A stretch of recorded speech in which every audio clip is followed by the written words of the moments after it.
YS Rajasekhara Reddy సీఎంగా ఉన్నప్పుడు ఆయనకు ఎంతో సాన్నిహిత్యంగా ఉన్న పలువురు సీనియర్ నాయకులు ఆయన మరణానంతరం రాష్ట్ర విభజన జరగటంతో కాంగ్రెస్ పార్టీలోని కొందరు నాయకులు వివిధ పార్టీల్లో చేరారు.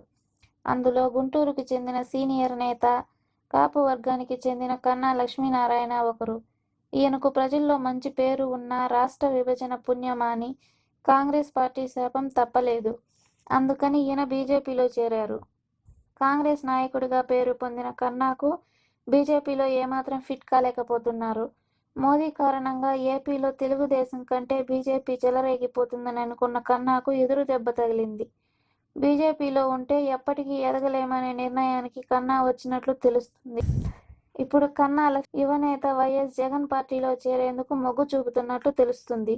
2019లో గుంటూరు నుంచి వైఎస్ఆర్సీపీ తరఫున బరిలోకి దిగాలని భావిస్తున్న కన్నా లక్ష్మీనారాయణ వచ్చే ఎన్నికల్లో జగన్ పార్టీ గెలుస్తుందని నమ్మకంతో ఆ పార్టీలో చేరాలని నిర్ణయం తీసుకున్నట్లు తెలుస్తుంది. తన రాజకీయ జీవితానికి కరెక్ట్గా సరిపోయే పార్టీ వైఎస్ఆర్ కాంగ్రెస్ పార్టీ అని ఫిక్స్ అయ్యారు. దీనికి తగ్గట్లుగా ప్రయత్నాలు చేస్తున్న కన్నాకు జగన్ నుంచి గ్రీన్ సిగ్నల్ వచ్చినట్లుగా తెలుస్తుంది. ఏది ఏమైనా మరికొద్ది రోజుల్లో కన్నా వైఎస్ఆర్ కాంగ్రెస్ పార్టీ తీర్థం పుచ్చుకోవడం ఖాయమని తెలుస్తుంది. మీరు యువనేత, జననేత వైఎస్ జగన్ అభిమానుల అయితే ఈ వీడియోని లైక్ చేసి షేర్ చేయండి. టీవీ9 ఫోకస్ని సబ్స్క్రైబ్ చేసి మీ అభిమానాన్ని తెలపండి.